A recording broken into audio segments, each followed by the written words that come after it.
بسم اللہ الرحمن الرحیم وبہ نستعین الحمدللہ رب العالمین والصلاة والسلام علی سید المرسلین وعلی آلہ وصحبہ اجمعین ومن تبعہم بإحسان الی یوم الدین.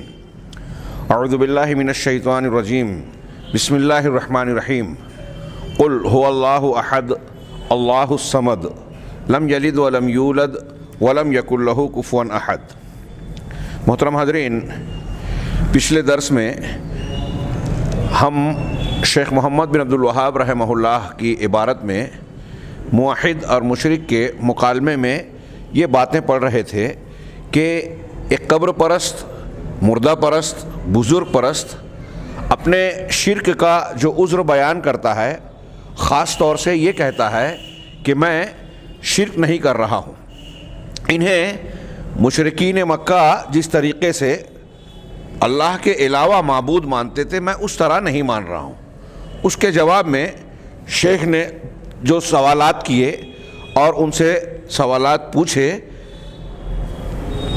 ان سوالات کے درمیان یہ بیان کیا کہ تمہارا عقیدہ اور ماننا یا تمہارا عمل ٹھیک وہی ہے جو اہل مکہ یا جن کو قرآن و حدیث نے مشرک اور کافر کہا، وہ اپنے معبودان باطلہ کے ساتھ کرتے تھے، ان کے بارے میں جو اعتقاد رکھتے تھے. پھر آخر میں شیخ محمد بن عبد الوہاب نے کہا کہ اگر تم یہ کہہ رہے ہو کہ میں شرک نہیں کرتا تو بتاؤ شرک کہتے کسے ہیں، جو اتنا سنگین گناہ ہے جس کے بارے میں تم یہ مانتے ہو کہ اللہ رب العالمین نے صاف صاف کہا ہے کہ اس گناہ کو معاف نہیں کرے گا، اس پر مر جانے والا انسان کبھی جہنم سے نہیں نکلے گا. تو یہ اتنا سنگین گناہ، اتنا بڑا جرم ہے، کیا اللہ تبارک و تعالیٰ نے اس جرم اور گناہ کے بارے میں وضاحت نہیں فرمائی؟ چنانچہ انہوں نے بتایا کہ اگر وہ یہ کہتا ہے تو اس کا جواب یہ ہے، یعنی اگر قرآن کے مطابق جواب دیتا ہے تو یہ مطلوب ہے، اور اگر اس کے علاوہ کوئی دوسرا جواب دیتا ہے یا یہ کہتا ہے کہ مجھے اس کا علم نہیں ہے، تو پھر ہم یہ کہیں گے کہ ایک بات کا جس کا تمہیں علم ہے ہی نہیں، جس کے بارے میں تم جانتے ہی نہیں کہ یہ شرک ہے یا نہیں ہے، یا شرک کسے کہتے ہیں، تم اس کے بارے میں کیسے حکم لگا سکتے ہو کہ میں جو عمل کر رہا ہوں وہ شرک نہیں ہے، یا فلاں چیز شرک ہے اور فلاں چیز شرک نہیں ہے.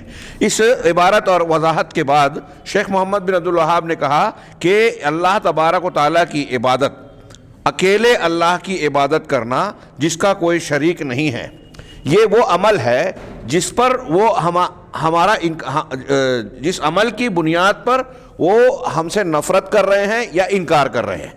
یعنی ہم اگر توحید پر ہیں تو وہ انکار کر رہے ہیں، یعنی یہ کریلے پہ نیم چڑھا کہیے کہ خود شرک کر رہے ہیں اور شرک کی تعریف کہہ رہے ہیں کہ ہم مشرک نہیں ہیں.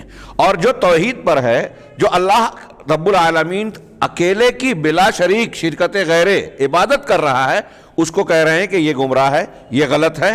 وَيَسِحُونَ فِيهِ، اور اس توحید کو اختیار کرنے پر یہ چیخ پکار مچا رہے ہیں، جیسے ان کے بھائی شیخ محمد بن عبد الوہاب کی اس عبارت میں دیکھیے کتنا شدید طنز ہے، مطلب کاٹ ہے، کہ ان کے بھائیوں نے جس طرح چیخ و پکار بنائی تھی، اور اللہ تعالیٰ نے ان کا یہ قول نقل کیا قرآن میں کہ انہوں نے کہا اجعل الآلہۃ الہا واحدا ان ھذا لشیء عجاب، کہ کیا انہوں نے تمام معبودوں کو ایک ہی معبود میں سمیٹ دیا، سارے معبودوں کو ختم کر کے ایک معبود بنا دیا. یہ تو بہت عجیب بات ہے.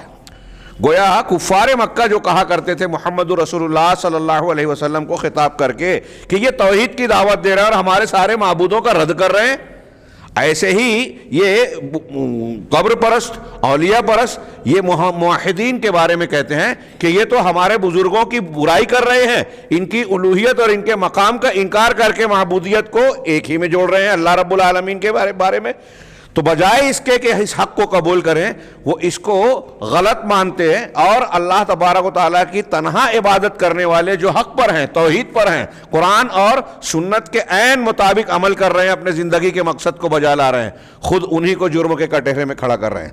اس عبارت کے بعد شیخ زید نے وضاحت کرتے ہوئے کہا کہ حضرت محمد بن عبد الوہاب رحمہ اللہ کے زمانے میں شیخ بیان کر رہے ہیں کہ یہی حالت تھی کہ وہ ان کو اس بات کی طرف دعوت دے رہے ہیں، قبر پرستوں، بزرگ پرستوں کو اس بات کی طرف دعوت دے رہے ہیں کہ اکیلے اللہ تبارک و تعالیٰ وحدہ لا شریک کی عبادت کرو، اس کی طرف متوجہ ہو جاؤ، اور اس عقیدے سے منع کیا کہ تم صالحین نیک لوگوں کے بارے میں غلو مت کرو، حد سے تجاوز نہ کرو، جنہیں تم خود صالحین کا نام دیتے ہو۔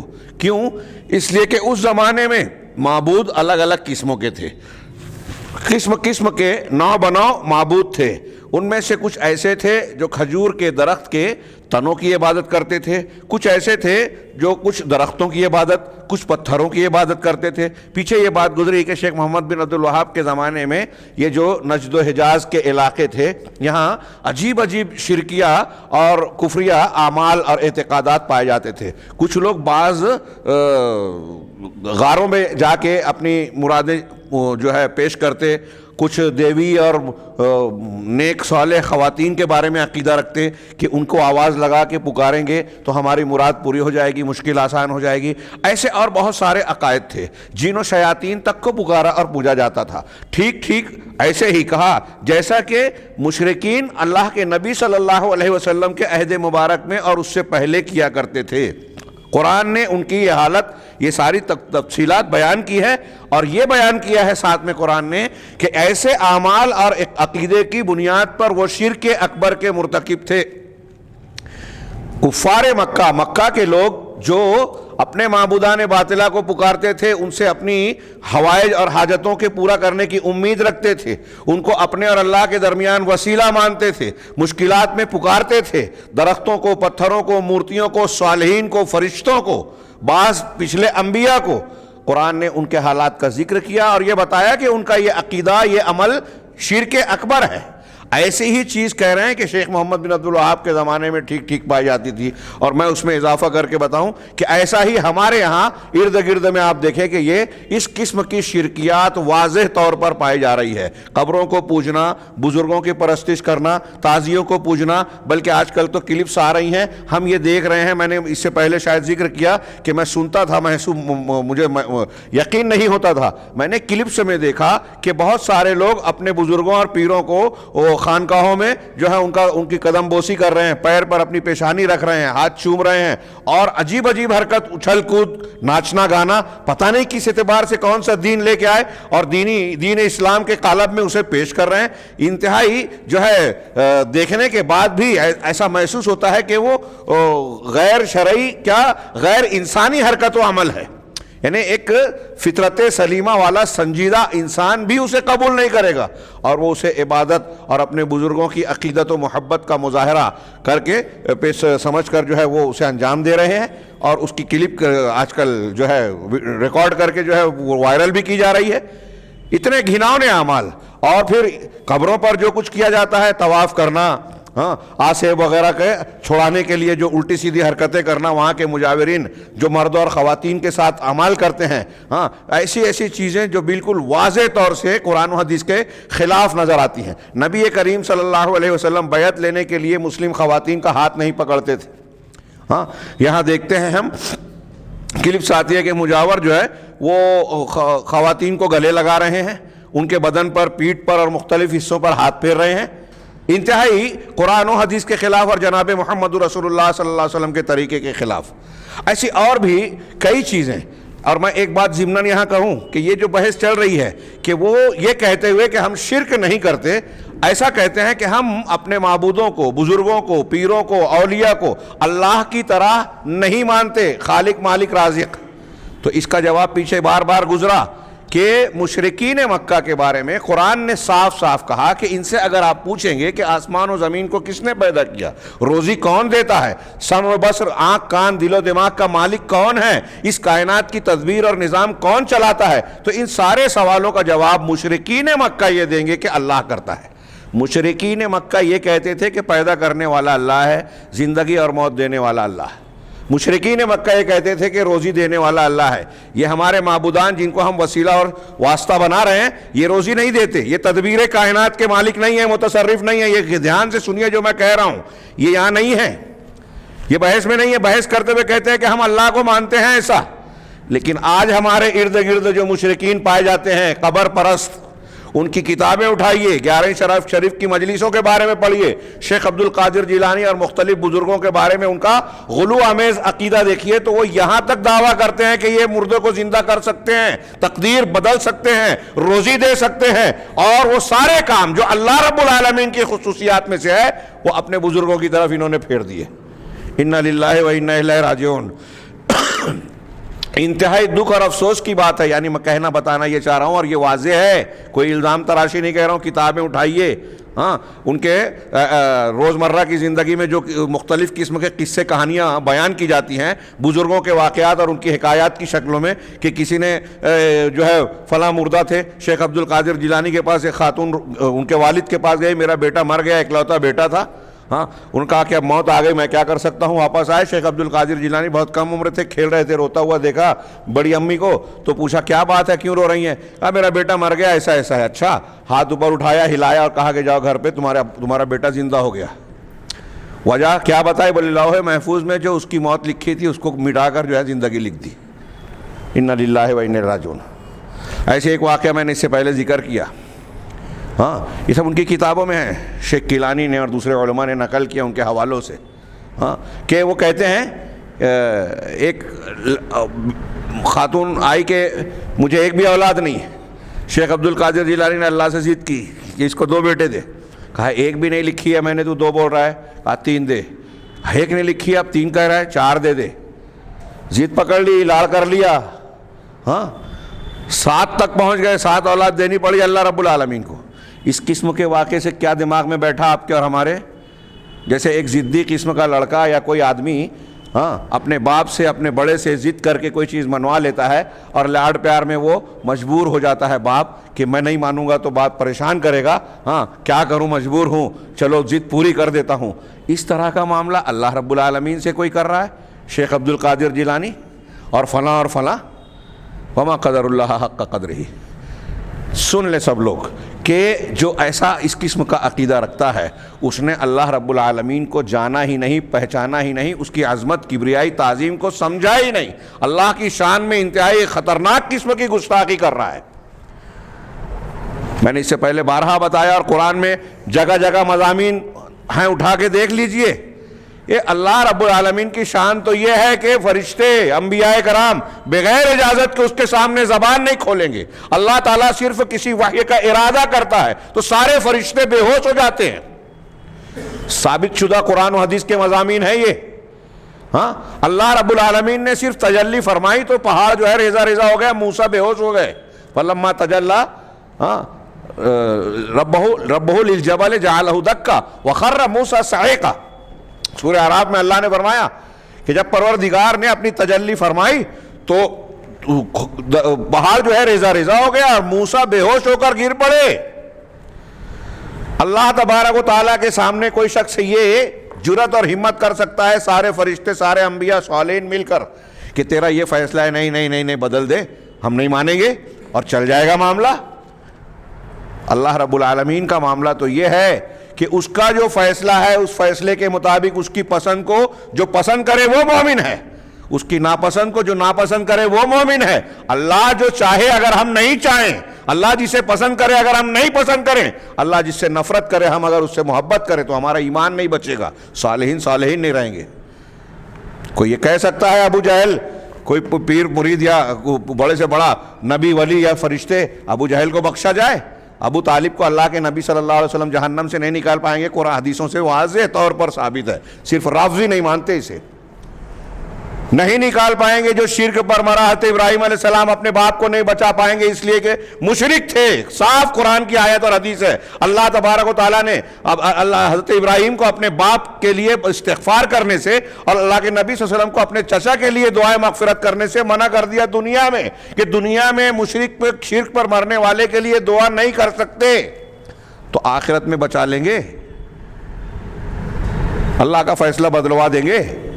یہ اس قسم کے جو واقعات بیان کرتے ہیں وہ اللہ سے ڈریں، اللہ کو پہچانے، قرآن پڑھیں، قرآن، یہ الٹے سیدھے واقعات چھوڑ کر کچھ دن قرآن کا مطالعہ کریں، اس کو ترجمے سے پڑھ لیں، اپنے مولوی صاحب کا ترجمہ پڑھ لیں، اور یہ جانیں کہ اللہ کے اسماء و صفات، اس کی شان و عظمت کیا ہے۔ اگر اس کو جان لیں گے تو اس قسم کے گستاخانہ اور جھوٹے وہ واقعات جس میں اللہ کو نعوذ باللہ چھوٹا دکھا کر بزرگوں کو بڑا دکھایا جاتا ہے، ایسے واقعات بیان کرنے کی، ذکر کرنے کی بھی ہمت اور جرت نہیں کرے گا کوئی ایمان والا، اگر واقعی ایمان ہے۔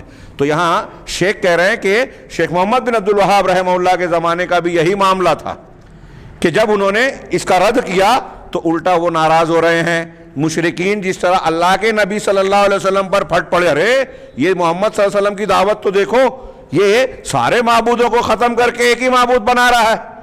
ہاں ایسے ہی کہہ رہے ہیں کہ اسی طریقے سے شیخ محمد بن عبد الوہاب رحمہ اللہ نے بھی اپنی دعوت کے ایام میں حالات کا سامنا کیا، جیسے خود نبی صلی اللہ علیہ وسلم نے اپنے عہد مبارک میں اپنے زمانے میں مشرکین کی طرف سے مقابلہ اور مواجہہ کیا تھا، چنانچہ ان کی طرف سے شرک کے الفاظ سنے، باطل حجتیں سنی، جیسے کہ نبی صلی اللہ علیہ وسلم نے ان مشرکین سے جو آپ کے سامنے تھے ان سے بہت سارے الزامات اور مخالفتوں کی باتیں سنتے تھے۔ کیوں؟ اس لیے کہ شرک ایک ہی ملت ہے، ایک ہی جو ہے ڈھانچے اور سانچے میں سارے دور کا شرک ملے گا، چنانچہ ہر وہ شخص جو ان مشرکین کے بعد آئے گا وہ انہی کے راستے پہ چلے گا اور انہی کی میراث کا وارث ہوگا۔ ہاں وہی اسلوب اختیار کرے گا جو پچھلے مشرکین نے کیا تھا۔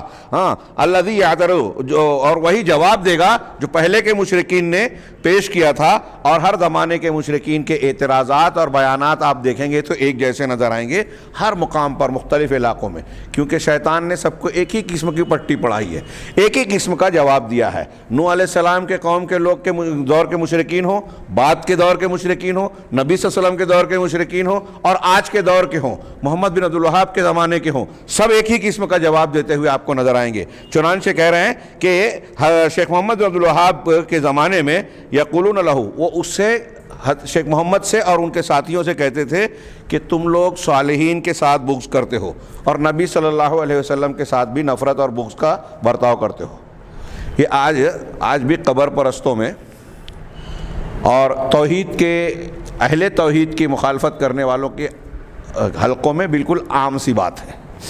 وہ ہم سے نفرت کرتے ہیں، سننا پسند نہیں کرتے، سن کے آدھی ادھوری بات میں جو ہے وہ الٹے سیدھے تبصرے شروع کر دیتے ہیں۔ کیوں؟ ان کے ذہن و دماغ میں ان کے گرد جن لوگوں نے اپنے مذہبی دکان چلا رکھی ہے، ان کو بیوقوف بنا رکھا ہے، ان کے ایمان کو بگاڑ رکھا ہے۔ ہاں ان کے علماء جن کے نذرانوں اور دنیا کی بنیاد پر وہ سارے کھیل کھیل رہے ہیں اور انہیں اس کا احساس بھی نہیں ہے۔ ہاں تو ان کو آپ دیکھیں گے کہ وہ نیک صالح لوگوں کو یا توحید والوں کے بارے میں یہ پھیلا رکھا ہے، ان کے دماغ میں نفرت دلا رکھی ہے ان کے بزرگوں نے، دکانداروں نے، کہ یہ اللہ کے رسول صلی اللہ علیہ وسلم کے گستاخ ہیں، بزرگوں کے گستاخ ہیں، ان سے بات نہیں کرنا، ان کو جو ہے سلام نہیں کرنا۔ ابھی کلکتہ کے سفر میں ہمیں شیخ عظیم الدین رضوی صاحب، ان کی یوٹیوب پہ آپ کو تقریریں ملے گی، جنک پور کے تھے، بریلوی اشرفیہ مدرسے کے وہ نائب شیخ الجامعہ رہ چکے ہیں۔ ہاں انہوں نے ان سے میں نے پروگرام سے پہلے لمبی ملاقات کا موقع ملا، پوچھا کہ آپ کس طریقے سے آپ تائب ہوئے؟ کہا میں تو بھائی مشرک تھا، قبر پرست تھا، ہاں فلسفہ اور منطق جانتے تھے، قرآن حدیث نہیں پڑھتے تھے، پھر بھی کہا جو جتنا فلسفہ اور منطق جانے اتنا وہاں شیخ الحدیث اور ایسے ایسے القاب دے دیے جاتے ہیں، قرآن حدیث سے کوئی واسطہ ہو یا نہ ہو۔ انہوں نے واللہ جس طریقے سے اپنی رودات بیان کی، میری آنکھیں اشکبار ہو گئی، بہہ پڑی۔ ہاں انہوں نے اپنے سفر میں جو نشیب و فراز بتایا، ان کو کیسی کیسی دقتوں کا سامنا کرنا پڑا، لیکن اللہ کے اس بندے کو ہم دیکھتے ہیں، کبھی موقع رہا تو ہم کوشش کریں گے ان کو مالیگاؤں بلایا جائے۔ ہاں تو انہوں نے بتایا کہ ہمارا سارا معاملہ جو ہے ہاں یہ بزرگ پرستی اور ان سب چیزوں سے وابستہ تھا، اور قرآن و حدیث پڑھنے کی توفیق بھی نہیں ہوتی تھی۔ میں نے کس ضمن میں ان کا تذکرہ کیا تھوڑا ذہن سے نکل رہا ہے، لیکن ان کی جو رودات تھی اس کو انہوں نے یہی بیان کیا کہ ہم قرآن حدیث انہوں نے پہلی مرتبہ جو ان کو کچوکا لگا، ہاں وہ کہنے لگے کہ ایک جگہ قرآن خوانی کرنے گئے، تو جو دعا کرنے کے لیے تقریر کرنے کے لیے مجھے بلایا گیا، وہیں پہلی مرتبہ گیا تو کچھ وقت باقی تھا، تو کہا کہ سب پڑھ رہے ہیں قرآن تو چلو میں بھی پڑھ لوں، ایک سپارے کا ایک حصہ لے لیا۔ اب بولے قرآن تلاوت کرنا شروع کیا، بولے قرآن شاذ و نادر توفیق ہوتی تھی، تو تو ہم نے جب پڑھنا شروع کیا تو اتفاق سے وہی آیت شروعات ہوئی کہ اللہ تعالیٰ نے اپنے نبی سے کہا کہ آپ کہہ دیجئے کہ میں غیب نہیں جانتا، میں فرشتہ نہیں ہوں، اور اگر میں غیب جانتا تو بہت خیر سمیٹ لیتا، اور میرے پاس زمین کے خزانے نہیں ہیں۔ یہ ساری باتیں کہا جب میں نے پڑھی تو چونکا۔ انہوں نے تفصیل بتائی کہ دل میں یہ ٹھہرا، پھر میں مدرسہ گیا تو علماء کو بلایا، پڑھا، بتایا، قرآن کی آیت سامنے رکھا، اس کا ترجمہ کرو۔ ترجمہ کیا، کہا کوئی شک تو نہیں ہے نا، غلط ترجمہ ہم نہیں کر رہے؟ نہیں۔ پھر انہوں نے بتایا کہ ہمارے جو سارے عقائد کی بنیاد ہے، ہاں، نبی صلی اللہ علیہ وسلم عالم الغیب، نبی نور، فرشتے بھی نور سے بنے ہیں، نبی کے ہاتھ میں سب کچھ، اور پھر اس ضمن میں اولیاء اور صالحین کو۔ تو یہ تو قرآن کی آیت اس کو بنیاد ہماری جڑ بنیاد کو ہی اکھاڑ رہی ہے۔ کہا میں نے دیکھا کہ ان علماء کو کوئی دلچسپی نہیں ہے اس سے، خیر میں نے چھوڑ دیا۔ پھر اپنا انہوں نے سفر بیان کیا اور بالآخر انہوں نے استعفیٰ دیا، اپنے گھر چلے گئے، بھینس وغیرہ خرید لیا، کہا کہ اب مجھے کام نہیں کرنا ہے، لیکن بلاتے تھے، اور پھر انہوں نے بڑے نشیب و فراز بیان کیے۔ تو کل ملا کے انہوں نے جو بیان کیا کہ ہمارے یہاں یہ معاملہ تھا کہ قرآن و حدیث کی بجائے ہم فلسفہ، منطق، بزرگوں کے واقعات اور یہی سب چیزیں جو ہے ہمارا کل معال تھی۔ اور لوگوں کے سے جب انہوں نے بات کی کئی علماء سے، اپنے علماء سے، بعض اور علماء سے، وہاں جے پور بھی گئے تھے، انہوں نے بتایا، تو حیرت کی بات ہے کہ بہت سارے علماء نے ان کی باتوں کو قبول کیا، دیوبند کی بھی، بریلوی، میں بیان کر رہا ہوں، ہاں، نام لے کے۔ تو ان کے یہ اندیشہ ہے کہ آج ہم سچائی بولیں گے تو بہت سارے ہمارے لوگ ہمارے خلاف ہو جائیں گے، ہماری روزی روٹی کا مسئلہ ہو جائے گا۔ اس قسم کے اندیشوں کی بنیاد پر وہ جان کر بھی حق کو قبول نہیں کرتے۔ آج میں یہ کہہ رہا ہوں، اگر یہ بات پھیلے تو شور ہنگامہ مچے۔ وہ علماء کون ہیں؟ پہلے مجھ کو بولیں گے کہ جھوٹے ہیں، ثبوت دیجئے، پھر وہ علماء کٹیرے میں کھڑے ہوں جنہوں نے یہ بات کہی ہو، ہاں، پریشان ہوں۔ یا پھر دوسری شکل یہ ہے کہ بھئی یہ تو ایسے بکتے رہتے ہیں، بولتے رہتے ہیں، توجہ نہ دی جائے۔ ہاں، میری رائے یہ ہے کہ آپ ہنگامہ نہ کریں، تحقیق کریں، معلومات لیں، اور ایسے علماء کرام کو بھی اللہ رب العالمین توفیق عطا فرمائے، جرأت دے کہ اللہ تبارک و تعالیٰ سے زیادہ وہ لوگوں سے ڈر رہے ہیں، دنیا کے فائدے کو آخرت کے فائدے کے مقابلے میں زیادہ اہم سمجھ رہے ہیں کہ یہاں روزی روٹی چلی جائے گی، ارے رزاق تو اللہ تبارک و تعالیٰ ہے۔ اور آپ اگر سچائی کو قبول کریں گے تو آپ ایسا خوف اور ڈر رکھتے ہیں کہ آپ کی روزی روٹی پر پہرے لگ جائیں گے۔ وہ رب العالمین جو جانوروں کو بھی دیتا ہے، پانی کے حیوانات کو بھی روزی دیتا ہے، وہ اپنے لیے قربانی دینے والے توحید والے انسان کو روزی نہیں دے گا؟ کتنی بدعقیدگی کی بات ہے، کتنے اللہ تبارک و تعالیٰ پر توکل نہ ہونے یا ایمان نہ ہونے کی کیفیت بیان کر رہی ہے۔ اگر اللہ پر ایمان ہوگا تو یہ سوچئے تھوڑی دیر کے لیے کہ اللہ کافروں کو بھی روزی دیتا ہے، ہاں، مشرکین کو بھی روزی دیتا ہے، پھر مسلمانوں کو نہیں دے گا؟ مسلمانوں میں ان کو جو توحید والے ہیں، آزمائش تو آتی ہے، انبیاء کرام علیہ الصلوۃ والسلام اور صالحین پر بھی ایسے آئے کہ پیٹ پر پتھر باندھنے پڑے، فاقہ کشی اور مشقتوں سے گزرنا پڑا۔ یہ ابتلا اور آزمائش تو ہر انسان پر آتی ہے اور آ سکتی ہے۔ یہ صحیح اور غلط کا معیار نہیں ہے، یہ امتحان ہے اپنے ایمان کا کہ کھرے اور کھوٹے ہونے کا۔ تو بہرحال شیخ محمد بن عبد الوہاب ہاں یہ کہہ رہے ہیں، ہاں یہ یہاں سے بات چلی تھی کہ یہ ایک بات جو تھی، انہوں نے کہا کہ اہل حدیث کا، جہاں تک میں جو تذکرہ کیا تھا شیخ رضوی صاحب کا، انہوں نے کہا کہ اہل حدیث کے بارے میں میرے دماغ میں تو بس یہ تھا کہ یہ لوگ گستاخ رسول، یہودیوں اور نصارہ کے ایجنٹ ہوتے ہیں، ہم کو یہ پڑھایا گیا تھا، بتایا گیا تھا، لہٰذا انتہائی نفرت کرتے تھے، ان کی بات سننے کے لیے بھی تیار نہیں تھے، ہم گوارا نہیں کرتے تھے یہ بات۔ منطق فلسفے سے کبھی سابقہ پڑ گیا تو مباحثہ کرتا تھا، کہا ہم لوگ۔ تو یہ جو جملہ انہوں نے کہا کہ اس زمانے میں یہ پھیلا رکھا تھا کہ تم لوگ جو ہے صالحین کے ساتھ بغض عناد رکھتے ہو، نبی صلی اللہ علیہ وسلم کے ساتھ بغض عناد رکھتے ہو۔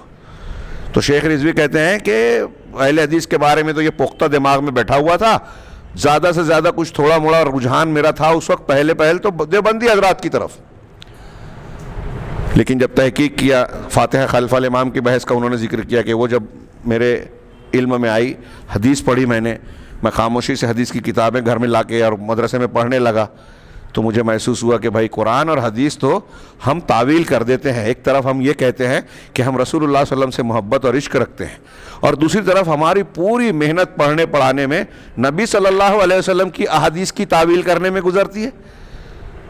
تو ہم اللہ کے نبی صلی اللہ علیہ وسلم سے محبت اور آپ کو اونچا مقام والی بات کہتے ہیں, اور پھر جب مسلک آپ کی حدیث سے ٹکراتا ہے تو ہم یہ کہتے ہیں کہ حدیث کی یہ معنی اور وہ معنی اس کو اصلی جگہ سے ہٹا دیتے ہیں اور اپنے مسلک کی بات مانتے ہیں, اپنے بزرگ اور امام کی بات مانتے ہیں. تو شیخ رضوی صاحب کہتے ہیں کہ میرے دل میں یہ بات آئی کہ یہ تو نبی صلی اللہ علیہ وسلم کی محبت اور تعظیم نہیں ہوئی, یہ تو اس کے مقابلے میں, آپ کے مقابلے میں ان کی تعظیم اور محبت ہو گئی جن کی بات کو ہم مان رہے ہیں اور آپ کی بات کو رد کر رہے ہیں. تو اکثر و بیشتر حدیثوں کو رد کر رہے ہیں. یہی بات لے کے جے پور کے دیوبندی مدرسے میں گئے, وہاں علماء سے بات کی. ہاں, آہستہ آہستہ اس طرح معاملہ گزرا, اور پھر اس کے بعد ان کے ایک صاحب نیپال ہی کے ملے اور ایک اہل حدیث جو ہے کیا نام ہے مدنی عالم سے ملاقات ہوئی. انہوں نے ایک کتاب فتح المجید دے دی, کتاب التوحید کی شرح. کہا اس کو تو زندگی میں کبھی ہم لوگ نام سن کے ہی محمد بن عبد الوہاب کا پڑھتے نہیں, اس کی شرح پڑھی تو جو میں نے اب تک تحقیق کی تھی مجھے وہاں وہ حوالے اور بہت ساری کتابیں وہ فتح المجید میں اکٹھا نظر آئے, اور دل کو اطمینان ہونے لگا, اور یہ یقین ہو گیا اس کے بعد سے کہ روئے زمین پر اگر دین حق کسی کے پاس ہے تو وہ اہل الحدیث ہیں. یہ رضوی صاحب کی مختلف باتوں کے درمیان کی میں بات بیان کر رہا ہوں, لیکن وہ کہہ رہے تھے کہ ہمارے یہاں جو ایک عام مزاج بنایا گیا ہے, اور ہم بھی ایک عالم دین ہوتے ہوئے وہاں عالم تھے, بڑے عالم مانے جاتے تھے, یہ سمجھتے تھے کہ اہل حدیث جو ہیں وہ نبی صلی اللہ علیہ وسلم کے گستاخ ہیں, بزرگوں اور صحابہ کے گستاخ ہیں, یہ یہودیوں کے ایجنٹ ہیں, یہ ایسے ہیں, یہ ویسے ہیں. اور اس نفرت کی بنیاد پر ان کی باتیں سننا, ان کی کتابیں پڑھنا بہت دور کی بات تھی. آج یہی مزاج بنایا گیا ہے, حق سے دور کرنے کے لیے اس طرح حق اور اہل حق سے غلط فہمی کی بنیاد پر شدید نفرتیں پیدا کی گئی ہے. اس لیے ان بھائیوں سے ہماری گزارش ہے کہ ٹھیک ہے, آپ کو لگتا ہے کہ ہم غلط ہیں, ہماری بات نہیں جو ہے قابل قبول نہیں ہے, آپ اللہ کو, اس کی کتاب کو تو مانتے ہیں, محمد رسول اللہ صلی اللہ علیہ وسلم اور آپ کی سنتوں پر تو ایمان رکھتے ہیں نا, آپ جس چیز کو مانتے ہو وہ سامنے رکھیے اور اللہ اور رسول اللہ صلی اللہ علیہ وسلم کی باتوں سے اس کا کمپیریزن اور مطالعہ کیجئے, تو اسی نتیجے پر پہنچے گے جو ہم بیان کر رہے ہیں. ہاں, جو شخص قرآن و حدیث کو جتنا زیادہ مانتا ہے وہ اللہ کو, اس کے رسول کو اور ہر ولی کو اس کے صحیح مقام پر رکھتا ہے, ہر شخص کی صحیح عزت کرتا ہے. یہ اچھی طریقے سے دماغ میں بٹھا لیجئے. آپ اللہ کے نبی صلی اللہ علیہ وسلم کی حدیثوں کی اور عقیدے کی, منہج کی مخالفت کرنے کے بعد آپ کی عزت کرنے والے کہاں ہیں؟ سوال ہی پیدا نہیں ہوتا. یہ غلط فہمی ہے, یہ پروپیگنڈا ہے جو یہ پھیلائے گا, جو کہہ رہے ہیں کہ اہل توحید سے یہ کہتے کے بارے میں کہتے تھے کہ تم صالحین سے بغض رکھتے ہو, تم نبی صلی اللہ علیہ وسلم سے بغض رکھتے ہو, وَتُبْغِضُونَ كُلَّ عَبْدٍ صَالِحٍ, اور ہر نیک آدمی سے تم بغض و عناد رکھتے ہو. کیوں؟ اس لیے کہ تم صالح اور نیک لوگوں کی تعظیم, جیسا کہ ان کا حق ہے, ان کی تقدیر, تعظیم اور عزت نہیں کرتے. لیکن شیخ کہہ رہے ہیں کہ ان مشرکین کے نزدیک بزرگوں کی تعظیم کیا ہے؟ یہ جو ہم پر الزام لگا رہے ہیں اہل توحید پر کہ یہ نجدی, یہ وہابی, یہ سلفی, یہ غیر مقلد, جو بھی القاب, آداب یا الزام کے طور پر وہ پکارتے ہیں, یہ لوگ بزرگوں کی عزت نہیں کرتے. تو ٹھیک ہے, اب آپ عزت کرتے ہیں تو ان کی عزت کرنا کیا ہے؟ ان کی عزت کیا ہے کہ ان کے مزارات کا طواف کرنا, مزارات اور مشاہد کا طواف کرنا, ان کے نام پر ذبح کرنا, نظر و نیاز کرنا, ان سے فریاد طلب کرنا, یہ مشرکین کے نزدیک صالحین کی تقدیر اور تعظیم یہی ہے کہ وہ لوگ عزت ان کی کر رہے ہیں. یعنی اللہ رب العالمین کے ساتھ جو کرنا چاہیے وہ ان کے ساتھ کر رہے ہیں. اب اللہ کی خصوصیات کو اگر ہم اللہ کے علاوہ کسی کے لیے نہیں کر رہے ہیں تو کیا بے عزتی ہے؟ حضرت عیسیٰ علیہ السلام کو عیسائی نصارہ اللہ کا بیٹا کہتے ہیں, ہم نہیں مانتے. تو نصارہ کہتے ہیں کہ دیکھو یہ حضرت عیسیٰ کی بے عزتی کر رہے ہیں, یہ ان کے بنائے ہوئے جھوٹے قانون اور غلط معاملے کی بنیاد پر ہم کو بے عزت کرنے والا کہہ رہے ہیں. تو کیا یہ صحیح ہے ان کا الزام؟ آپ نے حضرت عیسیٰ علیہ السلام کو ان کے مقام سے بڑھا دیا, اور ہم کہہ رہے ہیں کہ جو ان کا اصلی مقام ہے ہم اسی پر رکھیں گے. تو آپ کہہ رہے ہیں, نصارہ کہہ رہے ہیں کہ بے عزتی کر رہے ہو. ٹھیک اسی طریقے سے آپ نے بزرگوں, صالحین کو ان کے مقام سے بڑھا دیا. ہاں, جو ان کا مقام ہے صالحیت کا, اس سے بڑھا کر آپ اللہ سے, نبی سے ان کو ملا رہے ہیں. تو ہم کہہ رہے ہیں کہ وہ صالح ہیں، بزرگ ہیں، ان کا مقام اونچا ہے، قابل احترام ضرور ہیں، لیکن وہ نبی نہیں ہیں، وہ اللہ نہیں ہیں، اللہ اور نبی کے مقامات سے بہت فروتر اور نیچے ہیں. تو آپ کہہ رہے ہیں کہ بے عزتی کر رہے ہو. وہی بات کہہ رہے ہیں کہ ان کی تقدیر اور ان کی تعظیم کیا ہے کہ ان کو اللہ تعالیٰ کا حق دینا، ان سے استغاثہ کرنا، ان کی عبادت کرنا، ان کی قبروں کا طواف کرنا، یہ ان کی عزت نہیں ہے. لیکن کہہ رہے ہیں کہ علماء موحدین، توحید کو ماننے والے اہل علم کے نزدیک بزرگوں کی عزت و تعظیم کیا ہے کہ ہر نیک بندے سے ویسی محبت کرنا جیسا شریعت نے حکم اور اجازت دی ہے. شرعی محبت کرنا ان کی تعظیم ہے. اور والعمل مثل اعمالهم الصالحہ، اور جیسے وہ لوگ نیک صالح لوگوں نے عمل کیا، انہوں نے جو تعلیمات بیان کی ویسے ہی عمل کرنا، زندگی گزارنا بغیر غلو کیے ہوئے، ان کے حق میں اور اعمال میں حد سے تجاوز کیے بغیر ان کی تعلیمات پر عمل کرنا. شیخ عبد القادر جیلانی کو ایک بزرگ اور ولی مانا جائے. وہ نبی نہیں تھے، ان کے اندر اللہ کی خصوصیات نہیں تھی، وہ اس معنی میں غوث نہیں کہ کسی کی مدد اور فریاد سن سکیں، وہ اللہ کے بندے تھے، ایک نیک اور صالح انسان تھے، اور انہوں نے جو اپنی کتابوں میں تعلیمات قرآن و حدیث کی بیان کی اس کو ماننا، یہ ان سے محبت ہے. ان کی عزت کرتے ہوئے ان کو حد سے بڑھانا، ان کے مقام سے بڑھانا، یہ ان کی عزت نہیں ہے. یہ شیخ سمجھا رہے ہیں. ہاں، یہ نیک اور صحیح لوگوں کا موقف اسی طرح ہوتا ہے. اس لیے کہ غلو جو ہے، حد سے تجاوز کرنا بزرگوں کے حق میں، شخصیات کے بارے میں حد سے آگے بڑھ جانا، یہی وہ چیز ہے جس نے ہم سے پہلے کے لوگوں کو ہلاک کیا. جیسا کہ نبی کریم صلی اللہ علیہ وسلم نے اس بات سے ڈراتے ہوئے، چوکنا کرتے ہوئے امت کے لوگوں کو، آپ کو، ہم کو فرمایا ہے ایاکم والغلو فانما اہلک من کان قبلکم الغلو، کہ دیکھو غلو سے بچنا، دور رہنا، اس لیے کہ تم سے پہلے کے لوگوں کو غلو نے ہلاک کر دیا. بہت مشہور حدیث ہے یہ، مسند احمد، امام حاکم وغیرہ نے استدلال کیا، اور امام مسلم کی شرط پر یہ حدیث ہے. یعنی غلو دین کے سلسلے میں کرنا، دین کے کسی بھی معاملے میں حد سے تجاوز کرنا، یہ ایسی عالمگیر اور بڑی گمراہی ہے جس نے ہر دور میں لوگوں کو گمراہ کیا ہے، راہ راست سے بھٹکایا ہے. ایک آدمی کسی نیک انسان سے محبت کرتا ہے، یہ محبت حق ہے، اس محبت کا جو دائرہ ہونا چاہیے اس محبت میں تھوڑا سا اضافہ کر دیا، شیطان نے کروا دیا، آدمی کو احساس بھی نہیں ہوتا. ہاں، اہل علم نے لکھا ہے، بڑے بڑے علماء نے، کہ شیطان بڑا جو ہے فریبی ہے، چالاک ہے.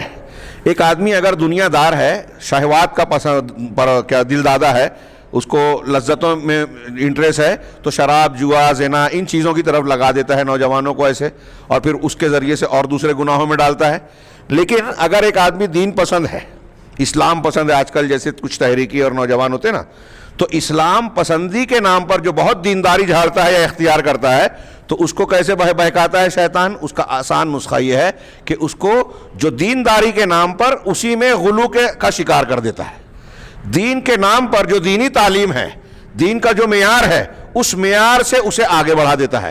اب ایک نیک انسان سے محبت کرنی چاہیے، اس کو اس کے درجے سے بڑھا دیا. صالح انسان کو نبی کے درجے میں پہنچا دیا، نبی کو اللہ کے درجے میں پہنچا دیا. ہاں، اب آج دیکھیے ہمارے یہاں کچھ لوگ دعوت و تبلیغ کی یہی محنت کرتے ہیں. وہ ایسے بزرگ تھے، وہ ویسے بزرگ تھے، پوری دعوت دیکھیے، تقریر دیکھیے، پروگرام دیکھیے تو حکایات اور انہی پر مشتمل ہے. میں نے اس سے پہلے کئی مرتبہ ذکر کیا، مجھے تو سمجھ ہی میں نہیں آتا ہے دعوت و تبلیغ کا کون سا اسلوب ہے. ہاں، نمبر مقرر کر دیا اور اس کے دائرے میں پھر رہے ہیں، الٹے سیدھے احکام بیان کر رہے ہیں، الٹے سیدھے واقعات بیان کر رہے ہیں، بے سند بے صفحے کی بات. اور جب ان کے علماء نے اس طرح بیان کیا ہے اور سن رہے ہیں، اس کی اصلاح نہیں کرتے، تو اس میں اور زیادہ ان لوگوں کو جو ہے حوصلہ ملتا ہے اور جھوٹ سے جھوٹ بیان کرتے ہیں. دعوت دین کے لیے جھوٹ نہیں چلتا، اس کی اجازت نہیں دی گئی ہے. ہاں، علماء، جمہور علماء فضائل کے سلسلے میں بھی ضعیف اور موضوع حدیثوں کو بیان کرنے سے منع کرتے ہیں، اور صحیح یہی ہے.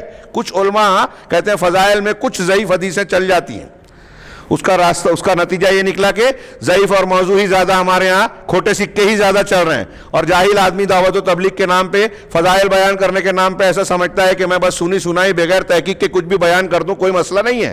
اتنی سنگین بات ہے کہ جو جان بوجھ کر اللہ کے رسول کی طرف جھوٹ بیان کرے وہ اپنا ٹھکانہ جہنم بنا لے. تواتر تک پہنچتی ہے یہ حدیث بعض اہل علم کے نزدیک، من کذب علی متعمدا فلیتبوأ مقعدہ من النار، جو جان بوجھ کر میری طرف جھوٹ باندھے وہ اپنا ٹھکانہ جہنم بنا لے. کتنی شدید وعید ہے. اب اگر آپ بیان کریں تو جاہل آدمی کہتا ہے اس حدیث میں کیا ہے کہ جو جان بوجھ کر بیان کرے، ہم کو تو پتہ ہی نہیں ہے. ہم نے سنا بزرگوں سے، علماء سے، مجلسوں میں کہ یہ اللہ کے رسول کی حدیث ہم بھی بیان کر رہے ہیں، تو ہم کو یہ پتہ تھوڑی ہے کہ یہ حدیث نہیں ہے. تو اگر آپ کو پتہ نہیں ہے کہ یہ حدیث ہے یا نہیں ہے تو آپ بیان کرنے کے آپ کو حق ہی نہیں ہے. پہلے آپ تحقیق کیجئے کہ واقعی میں حدیث رسول ہے یا نہیں. ہاں معلوم ہو جائے کہ یہ ہے تب بیان کیجئے. امام مسلم رحمہ اللہ کا مقدمہ پڑھیے، صحیح مسلم کا مقدمہ بہت شاندار ہے. انہوں نے لکھا کہ ضعیف حدیث کو بھی، موضوع تو چھوڑیے موضوع کی بات بھی کی ہے، ضعیف حدیث کو بھی اس کے یہ بیان کیے بغیر کہ یہ ضعیف ہے بیان کرنا جائز نہیں ہے، حرام ہے، حرام ہے. انہوں نے دونوں باتیں کی، جو جان بوجھ کر بیان کرے ضعیف اور موضوع کو وہ جہنمی، اللہ کے رسول فرما رہے ہیں، اور جو بغیر جانے بیان کرے گا وہ بھی اللہ کے رسول صلی اللہ علیہ وسلم کی حدیث. ایک دوسری حدیث ہے کہ کفا بالمرء کذبا ان یحدث بکل ما سمع، کہ آدمی کے جھوٹا ہونے کے لیے یہ کافی ہے کہ ہر سنی سنائی بات کو بیان کرے. جو شخص ایسی کوئی حدیث بیان کرتا ہے جس کے بارے میں یہ یقین ہے کہ وہ صحیح نہیں ہے تو وہ جھوٹوں میں سے ایک ہے. یہ بھی حدیث کا مفہوم ہے جو امام مسلم نے مقدمے میں نقل کیا، پڑھیے جا کے. یعنی اگر آپ جان بوجھ کر بیان کر رہے ہیں تو سخت وعید ہے، اور بغیر جانے بھی بیان کر رہے ہیں جھوٹی حدیث تو بھی جائز نہیں ہے، آپ کو تحقیق کرنا پڑے گی. اب جھوٹی حدیث، جھوٹے واقعات بیان کر رہے ہیں.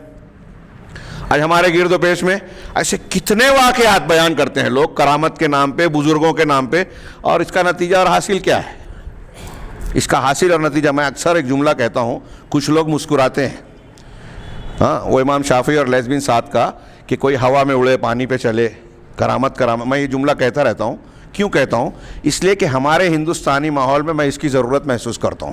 ہمارے یہاں دعوت و تبلیغ کے نام پہ بزرگوں کے واقعات کو اتنا عام، اتنا زیادہ بیان کیا جاتا ہے کہ عام اور جاہل لوگوں کا مزاج یہ بنا ہوا ہے کہ جب وہ اتنے پہنچے ہوئے ہیں، ایسی کرامت کا مظاہرہ کرتے ہیں، ایک وقت میں کئی جگہ ہونا اور اس طرح سے، تو ان کے دماغ میں یہ بنتا ہے کہ ان کو اللہ تبارک و تعالیٰ نے عام انسانوں سے ہٹ کر قوت دے رکھی ہے، ان کے اندر الوہی قوت ہے، ان کو پکارا جا سکتا ہے، یہ ہمارے لیے وسیلہ بن سکتے ہیں، ان کو پکارے تو ہماری ضرورت پوری ہو سکتی ہے. اور جب ہم ان کی مزار پہ جائیں گے، جب اللہ نے ان کو یہ مقام عطا کیا تو ان کی مزار پہ جانا، ان کے لیے طواف کرنا، نظر و نیاز کرنا کون سی غلط بات ہے؟ گویا یہ شرک کا دروازہ کھولنا ہے. ان کے عقیدت کے نام پر ان کو ان کے مقام سے بڑھایا جاتا ہے، اللہ سے ملایا جاتا ہے، اور اسلام کی جو ہے پوری معنی اور مفہوم کے ان کی مقصدیت کو جو ہے کایا پلٹ کر دی جاتی ہے. اور یہی دعوت و تبلیغ کر رہے ہیں ہمارے یہاں لوگ. میں اس پر ضرب لگانا چاہتا ہوں، اور میں کیا، قرآن و حدیث کو آپ دیکھیں تو وہ ضرب لگاتے ہیں. لہذا اس پہلو کو اچھی طریقے سے سمجھیں. شیخ کہہ رہے ہیں کہ غلو نے ہی پچھلے لوگوں کو ہلاک کیا ہے، یعنی دین میں اور صالحین کے سلسلے میں غلو. دنیا میں جتنے لوگوں نے بزرگوں کی پرستش کی، شرک کیا، ہمارے جو قبر پرست لوگ ہیں، تھوڑی دیر کے لیے سوچیں کہ دنیا میں جن لوگوں نے بھی قبروں کو، بتوں کو، درختوں کو، پیڑوں کو، دیوی دیوتاؤں کو پوجا، کس لیے پوجا؟ اسی غلو کی وجہ سے.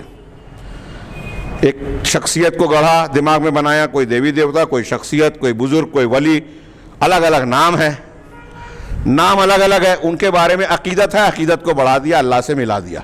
یہی غلو ہے. ہاں چنانچہ اللہ کے رسول صلی اللہ علیہ وسلم نے اس سے منع کیا. آگے شیخ کہہ رہے ہیں فَإِن قَالَ، شیخ محمد اللہ کہہ رہے ہیں کہ اب اگر وہ مشرک جس کو یہ سب باتیں ہم کہہ رہے ہیں، اگر وہ یہ کہے کہ اِنَّهُمْ لَا يَكْفُرُونَ بِدُعَاءِ الْمَلَائِكَةِ وَالْأَنْبِيَاءِ وَإِنَّمَا يَكْفُرُونَ لَمَّا قَالُوا الْمَلَائِكَةُ بَنَاتُ اللَّهِ فَإِنَّا لَمْ نَقُلْ عَبْدُ الْقَادِرِ ابن اللہ وَلَا غَيْرُهُ. کہ اگر وہ یہ کہتا ہے، یہ قبر پوجنے والا، بزرگوں کی پرستش کرنے والا، کہ یہ جو مشرکین ہیں مکہ کے، یہ لوگ فرشتوں اور انبیاء کرام سے دعا کرنے اور ان کو پکارنے کی وجہ سے کافر نہیں تھے، کفر کے مرتکب اس وجہ سے نہیں کہلائے، ہاں، بلکہ وہ لوگ اس وقت کافر ہوئے یا کفر کے مرتکب ہوئے جب انہوں نے یہ کہا کہ فرشتے اللہ کی بیٹیاں ہیں، الملائکۃ بنات اللہ. یعنی یہ کہہ رہے ہیں کہ ہم یہ مکہ کے جو مشرکین کو ہم کو ان سے ملا رہے ہو کہ ہمارا عمل ان کے عمل کے جیسا ہے، تو ٹھیک ہے، اس چیز میں، پکارنے میں، بزرگوں سے مانگنے میں ہم ان کے جیسے ہیں، لیکن وہ کافر اس وجہ سے نہیں کہلائے، وہ کافر اس لیے کہلائے کہ فرشتوں کو وہ اللہ کی بیٹیاں کہتے تھے۔ ہم یہ تھوڑی کہتے کہ شیخ عبد القادر جیلانی اللہ کے بیٹے ہیں، اور نہ ہی دوسرے بزرگوں کے بارے میں ایسا عقیدہ رکھتے ہیں۔ تو جواب اس کا یہ ہے، اس کا جواب دیتے ہوئے شیخ نے کہا ان نسبت الولد الی اللہ کفر مستقل، کہ اللہ کی طرف بیٹے کی نسبت کرنا یہ ایک مستقل کفر ہے الگ سے۔ اللہ کی طرف، میں یہاں تشریح میں آ رہی ہے بات، یہاں ایک جملہ میں بڑھا کر وضاحت یہی کر دوں کہ اللہ کا بیٹا ماننا یہ ایک کفر ہے الگ سے، اور اللہ کے علاوہ کسی اور کو پکارنا، حاجت روا، مشکل کشا سمجھنا، اللہ رب العالمین کا حق اس کی طرف پھیرنا، دعا کرنا، اس سے مانگنا، یہ ایک مستقل کفر ہے اور شرک اکبر ہے۔ دونوں الگ الگ کفر اور شرک ہے، اور یہ بات قرآن و حدیث میں بالکل صاف ہے۔ چنانچہ وضاحت شرح میں کہتے ہوئے کہہ رہے ہیں کہ اللہ رب العالمین نے اپنے جو لوگ یہ کہتے تھے، ہاں اللہ تعالیٰ نے بیٹے کی نسبت اللہ کی طرف کرنے والوں کی مذمت کرتے ہوئے فرمایا، جیسے نصارہ کے بارے میں کہا لقد کفر الذین قالوا ان اللہ هو المسیح ابن مریم، کہ ان لوگوں نے یقیناً کفر کیا، یقیناً ان لوگوں نے کفر کیا جو یہ کہتے ہیں کہ اللہ ہی مسیح ابن مریم ہے، مسیح ابن مریم اور اللہ کو ایک مان لیا۔ یہ ٹھیک ایسے ہی ہے جیسے ہمارے یہاں کسی بریلوی شاعر نے کہا کہ وہی جو مستوی عرش تھا خدا ہو کر اتر پڑا ہے مدینے میں مصطفیٰ ہو کر یا بن کر، ہاں تو گویا محمد رسول اللہ صلی اللہ علیہ وسلم اور اللہ میں فرق نہیں مان رہے ہیں، اس کی الگ الگ تعبیل کرتے ہیں افلاطونی انداز کی۔ افلاطونی وہ جو نور کی تشریح کرتے ہیں نا، پہلے نور پیدا کیا، یہ افلاطونی فلسفے سے ابن عربی نے لیا اتحاد اور وحدت الوجودی عقیدے کی بنیاد پر۔ تو کہتے ہیں وہ اللہ ہے اور یہ اس کا سایہ ہے، جیسے وہ درخت ہے، درخت کی تیلی ایک ہوتی ہے چھوٹی، وہ اللہ کے رسول صلی اللہ علیہ وسلم اس کا حصہ ہے۔ تو ٹھیک یہ ویسا ہی عقیدہ ہے جو اللہ کا بیٹا اور اللہ کی ذات کا حصہ نصارہ حضرت عیسیٰ علیہ السلام کو قرار دیتے تھے، اگرچہ ان کے ہاں الگ الگ فرقوں میں اللہ کے بیٹے یا بیٹا ماننے کے سلسلے میں الگ الگ تشریحات ہیں۔ تو اللہ نے کہا کہ جو لوگ یہ کہتے ہیں کہ مسیح ابن مریم ہی اللہ ہے، ان لوگوں نے کفر کیا۔ دیکھیے اللہ تعالیٰ کافر کہہ رہا ہے۔ اب آپ اگر اپنے بزرگوں کو یا انبیاء کو اللہ کا حصہ کہہ رہے ہو تو کیسے کافر نہیں ہو جاؤ گے؟ ہاں وقولہ، اسی طرح اللہ تعالیٰ کا یہ فرمان دیکھیے، وقالت الیہود عزیر ابن اللہ، یہود کا کہنا یہ ہے، یہود نے کہا کہ عزیر اللہ کے بیٹے ہیں۔ وقالت النصارى المسیح ابن اللہ، اور نصارہ کا کہنا ہے کہ مسیح اللہ کے بیٹے ہیں۔ ذالک قولہم بافواہہم، یہ ان کے منہ سے ان کی باتیں ہیں، انہیں بس منہ سے بول رہے ہیں، کوئی دلیل نہیں ہے، کوئی بنیاد نہیں ہے، بس یوں ہی بولی ہوئی باتیں ہیں۔ یضاہئون قول الذین کفروا من قبل، یہ بالکل اپنے سے پہلے کے کافر لوگوں کے قول کی مشابہت اختیار کر رہے ہیں۔ اس سے پہلے بھی جن کافروں نے اللہ رب العالمین کے ساتھ کفر کیا، بزرگوں اور صالحین کو اللہ سے ملایا، یہ انہی کے جیسی بات کہہ رہے ہیں۔ حضرت یوسف علیہ السلام نے اپنی دعوت میں، جیل میں جو دعوت دی، انہوں نے کہا نا کہ یہ تم کس کی پرستش کرتے ہو؟ ما تعبدون الا اسماء سمیتموها انتم وآباؤکم، کہ جن کی تم عبادت کر رہے ہو یہ کچھ نام ہیں جو تم نے اور تمہارے باپ دادا نے رکھ لیا۔ ما انزل اللہ بہا من سلطان، اللہ نے اس پر کوئی دلیل نہیں اتاری۔ اب یہ جو نام دیتے ہیں کہ فلاں غوث ہے، فلاں خواجہ ہیں، فلاں جو ہے مزار پہ جاؤ تو اولاد دیتے ہیں، وہ داتا ہیں، وہ یہ ہیں، وہ ہیں، یہ نام جو بانٹ رکھا ہے الگ الگ باباؤں میں، بزرگوں میں، یہ کس نے لکھا؟ کون سی دلیل ہے؟ آپ زیادہ سے زیادہ پوچھیں گے تو کوئی کسی نے خواب دیکھا، کسی کی کوئی الٹی سیدھی حکایت نقل کر دیں گے، کوئی قرآن و حدیث کی کوئی دلیل نہیں۔ یہی اللہ کہہ رہا ہے کہ مشرکین نے اپنے بزرگوں، اولیاء، معبودان باطلہ کے بارے میں جو گڑھ رکھا ہے کہ یہ ایسا کرتے ہیں، ان کی یہ خصوصیت ہے، وہ یہ ان کے پاس جاؤ تو یہ کام بن جاتا ہے، یہ صرف ان کے بنائے، ان کے دماغ کی اور باپ دادا کے رکھے ہوئے نام ہیں، اس پر کوئی دلیل نہیں ہے، اللہ نے کوئی دلیل اتاری ہی نہیں ہے۔ ایسا ہی معاملہ ہے ان کا۔ تو کہا کہ یہ ان کے پہلے کے لوگوں کی مشابہت ہے۔ چنانچہ شیخ زید کہہ رہے ہیں تو اللہ تبارک و تعالیٰ نے ان کے اس قبیح فعل پر ان کی مذمت کی اور ان کے بات کو منکر قرار دیا کہ یہ ان کی بات منکر ہے، قبیح ہے، بری ہے، قابل مذمت ہے۔ چنانچہ نتیجہ کیا ہے کہ اللہ کی طرف جو بیٹے کی نسبت ہے اس کا ارتکاب یہود نے کیا، نصارہ نے کیا، اور عرب کے کفار نے، جنہوں نے یہ کہا کہ ملائکہ یعنی فرشتے اللہ کی بیٹیاں ہیں، یہ کہنا یہ مستقل ایک کفر ہے، کفر کی ایک شکل ہے۔ اور دوسری طرف صالحین کے سلسلے میں، نیک لوگوں کے سلسلے میں غلو کرنا، اللہ کی طرف بیٹے کی نسبت کرنا ایک کفر ہے، اسی طریقے سے صالحین کے سلسلے میں غلو کرنا، چاہے وہ صالحین فرشتے ہوں، انبیاء ہوں یا نیک بندے ہوں یا کوئی اور شکل و صورت جو ان بزرگان اور ان کی شکل و صورت کی کوئی دوسری تصویریں ہوں، یہ سب بھی مستقل کفر ہے ان کے بارے میں غلو کرنا، اور یہ شرک اکبر ہے جو آدمی کو اسلام سے، جو مسلمان ہونے کا دعویٰ کر رہا ہے یہ کرنے کے ساتھ، تو اس کو اس اسلام سے باہر کر دیتا ہے، وہ چاہے اپنے آپ کو مسلمان ہی سمجھ رہا ہے، اپنے آپ کو مسلمان سمجھ رہا ہے، لیکن بزرگوں کے بارے میں اس قسم کا عقیدہ رکھتا ہے کہ ان کو پکار رہا ہے، ان کو مشکل کشا حاجت روا سمجھ رہا ہے، اور ان کو اللہ رب العالمین کی خصوصیات ان کی طرف پھیر رہا ہے، تو وہ اسلام سے نکل جانے والا کفر اکبر اور شرک اکبر کا ارتکاب کر رہا ہے۔ جمہور اہل علم یہ ایسے کسی شخص کے لیے شرک کے سلسلے میں جہالت کو عذر نہیں مانتے۔ یہاں انہوں نے ایک اشارہ کیا اور آگے تھوڑا سا ذکر کیا ہے کہ ایک آدمی یہ کہے کہ مجھے شرک کے بارے میں معلومات نہیں تھی، اللہ کے یہاں نہیں بچے گا۔ اس میں اہل علم کا کچھ گہرائی میں جائیں تو اختلاف ہے کہ کس مسئلے میں یا کس صورت میں ایک آدمی کی لا علمی اور جہالت اللہ کے یہاں عذر ہوگی، اور کن معاملات میں یا کن حالات میں عذر نہیں ہوگی۔ تو شیخ کہہ رہے ہیں کہ جمہور علماء، عام طور سے امت کے معتبر علماء جو بہت سارے ہیں، اکثریت ہے، وہ یہ کہتی ہے کہ شرک کے بارے میں کسی انسان کا جاہل ہونا اللہ کے یہاں عذر نہیں بنے گا، وہ بچنے کے لیے کافی نہیں، مطلب اللہ کے پاس کوئی یہ نہیں کہہ سکتا کہ مجھے شرک معلوم نہیں تھا اس لیے میں نے شرک کر لیا۔ لیما کہہ رہے ہیں کیوں؟ جمہور علماء کیوں ایسا کہتے ہیں؟ اس لیے کہ اللہ تبارک و تعالیٰ نے بندوں کو پیدا کیا ہے، قرآن و حدیث کی بہت سی دلیلوں میں یہ موجود ہے، تاکہ وہ اللہ کو پہچانیں، اللہ ہی کی عبادت کریں اور اس کی توحید کو اختیار کریں اور اس کے ساتھ کچھ بھی شرک نہ کریں۔ یہی پیدا کرنے کا بنیادی مقصد ہے اللہ کا۔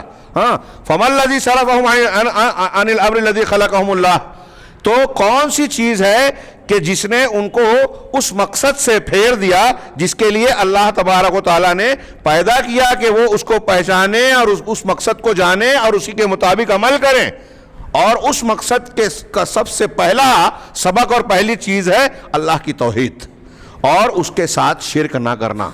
آدم کے پیٹ میں سے توحید و پیمان لیا، توحید پر پیدا ہوا۔ اللہ تعالیٰ نے انسان کے دل میں، فطرت میں توحید رکھی، جیسا کہ قرآن میں ہے فطرت اللہ التی فطر الناس علیہا، حدیث میں ہے کل مولود یولد علی الفطرہ، اور اس کے علاوہ بہت سی دوسری دلیلیں۔ پھر اللہ تعالیٰ نے کائنات میں توحید کی دلیلیں پھیر رکھی ہیں، قرآن میں دی ہے، انبیاء کی طرف سے دی ہے، ہر طرف توحید کی دلیلیں بکھیر رکھی ہیں۔ ہاں، اگر کوئی آگے کہتا ہے مجھے کسی نے توحید نہیں بتائی، تو پہلا سوال یہ ہے کہ پھر شرک کس نے بتایا؟ ایک آدمی اگر بت پوجا کر رہا ہے، بزرگ کی پرستش کر رہا ہے، کسی بھی اللہ کے علاوہ کسی کی بھی عبادت کر رہا ہے، ایسا سوال لوگ لاتے ہیں کہ ان کے پاس اگر توحید نہیں پہنچی، تھوڑی دیر کے لیے ہم مان لیں کہ توحید کی تعلیم کسی نے اس انداز میں جو قرآن و حدیث میں ہے، نبی صلی اللہ علیہ وسلم نے یا انبیاء کرام نے بیان کی، کسی نے نہیں پہنچائی اگر کسی انسان کے پاس، تو ٹھیک ہے، توحید نہیں پہنچی تو اس فطرت پر رہے نا۔ وہ اگر کسی اور کی عبادت کر رہا ہے، درخت کی، دیوی دیوتا کی، سانپ بچھو کی، کسی بھی مخلوق کی، سورج کی، چاند کی، کسی کی بھی پرستش کر رہا ہے، تو اس کی پرستش وہ کیوں کر رہا ہے؟ اس کی کیا دلیل ہے؟ شرک کی کوئی دلیل اللہ نے نہیں اتاری، قرآن میں جگہ جگہ ہے، نہ کائنات میں کوئی دلیل ہے، نہ دل کے اندر ہے۔ اگر آپ کسی مشرک سے پوچھئے کہ آپ جس کو پوج رہے ہیں کیوں پوج رہے ہو، تو کوئی ایک مشرک بھی دنیا کا معقول جواب نہیں دے پائے گا۔ دے گا جواب اگر، تو اس کا جواب پھسپھسا رہے گا، وہ دلیل نہیں رہے گا، بس عقیدت کے لوگ مانتے ہیں، ہاں عقیدت ہے، ہم جس کو مان لیں وہی مانو تو میں گنگا ماں ہوں۔ ہاں، یہ جو اس طرح بولتے ہیں کہ بھائی کسی کی عقیدت ہے تو بھائی وہ گائے بھی جو ہے دیوی دیوتا بن جائے، اور نہیں ہے تو عام جانور ہے، تو کیا آپ کے مان لینے سے کوئی چیز ہو جائے گا؟ اگر دنیا میں یہ تو معبود ماننے کی بات ہے، اگر میں کسی کو اپنے دماغ میں مان لوں کہ یہ میری بیوی ہے، یا کوئی عورت اپنے کسی کے بارے میں کہے کہ وہ میرا شوہر ہے، یہ میرا بیٹا ہے، یہ میرا باپ ہے، میرے ماننے سے بیوی، باپ، بیٹا یہ رشتہ قائم ہوگا؟ یہ دنیا کے معمولی سے رشتے قائم نہیں ہوتے، منہ بولا رشتہ معتبر نہیں ہے۔ تو اللہ رب العالمین یا عبادت کا رشتہ جو خالق اور مخلوق کے درمیان ہے، یا آدمی کسی کو معبود مانتا ہے تو کیوں مانتا ہے؟ اس لیے مانتا ہے کہ اس کی عبادت کرے. عبادت کیوں کرتا ہے؟ اس لیے کہ اس کو سکون ملے اور اس کی ضروریات کو پورا کرے. اب اگر کسی کی آپ عبادت کر رہے ہیں اور اس کے اندر یہ طاقت ہی نہیں ہے کہ وہ آپ کی ضروریات کو پورا کرے, وہ خود محتاج ہے, تو وہ معبود ہونے کے لائق کیسے ہے؟ ایک آدمی گاڑی کبھی نہیں چلایا, آپ اس کو ڈرائیونگ سیٹ پہ نہیں بیٹھاتے, معبود ایسے ہی بنا دیں گے. آپ کے دماغ میں آیا تو آپ دروازے کو معبود مان لیا, دماغ میں آیا تو جھاڑ کو مان لیا, دماغ میں آیا تو کسی جانور کو مان لیا. یہ چوائس ہے کیا آپ کی کہ میں چوائس کروں گا؟ آپ کے چاہنے سے, ہمارے چاہنے سے کوئی معبود بن جائے گا؟ یہ کتنی بڑی حماقت اور شیطانی فریب ہے. اس کائنات کو بنانے والے نے بنایا, یوں ہی بنا دیا. وہ کیا چاہتا ہے؟ دنیا کا کوئی بھی انسان یہ نہیں کہہ سکتا کہ میں نے, میرے ابا نے یا فلاں نے اور فلاں نے بنائی ہے. حضرت عیسیٰ علیہ السلام نے کائنات بنائی کیا؟ حضرت عیسیٰ علیہ السلام پیدا ہوئے حضرت مریم سے, حضرت مریم پیدا ہوئی اپنے ماں باپ سے. جب حضرت عیسیٰ علیہ السلام تھے ہی نہیں تب بھی دنیا تھی, جب وہ تھے نہیں تو دنیا کو بنانے والے ہو سکتے ہیں کیا؟ پوری کائنات نہیں تھی, دیوی دیوتا نہیں تھے. وہ ہندوؤں کے دیوی دیوتا جو مانتے ہیں وہ غور کریں, مسلمانوں میں جو بزرگوں کو مانتے ہیں, انبیاء کو مانتے ہیں, وہ غور کریں, فرشتوں کو غور کریں. سب مخلوق ہیں, جو بھی مخلوق ہے ان کا کہیں نہ کہیں سے آغاز ہے. جب پیدا کیا گیا وہاں سے ان کی شروعات ہو رہی ہے. جب پیدا نہیں ہوئے تھے تب بھی تھا, اور جب پیدا ہوئے تو خود سے کوئی چیز جو موجود نہیں تھی اپنے آپ کو پیدا کرنے والی ہو ہی نہیں سکتی. میں جب نہیں تھا ہو گیا تو میں اپنے آپ کو بنانے والا ہو سکتا ہوں کیا؟ یا کوئی بھی کائنات کی کوئی ہستی ہو سکتی ہے کیا؟ جو نہیں ہے ہوا, اس کا مطلب اس کا بنانے والا کوئی اور ہے. اب جو خالق ہے اس پوری کائنات کا, یہ عقل اور دماغ بھی کہتی ہے, جو خالق ہے اس نے کیوں پیدا کیا یہ وہی بتائے گا. وہ کون سا دین پسند کرتا ہے یہ اسی سے پوچھا جائے گا. وہ دنیا میں بہت سارے مذہب ہیں, سب مذہب کو قبول کر لے گا کہ تو بھی چاہے یہودیت اختیار کرو, چاہے نصرانیت, چاہے ہندو مذہب, چاہے جین مذہب, چاہے بدھسٹ بن جاؤ, چاہے کوئی مذہب اختیار نہ کرو, چاہے اسلام قبول کر لو, سب چل جائے گا؟ ایسا نہیں ہو سکتا. اس سے پوچھا جائے کیوں پیدا کیا, یہ اتنے مذاہب کیوں ہیں؟ یہی تو وہ بتا رہا ہے کہ یہی تو امتحان ہے کہ یہ الگ الگ راستے ہیں. اللہ تم سے ایک راستہ چاہتا ہے, اس راستے پر قائم رہو گے تو جنت میں جاؤ گے, ورنہ سزا پاؤ گے. سمپل لاجک, سمپل بات.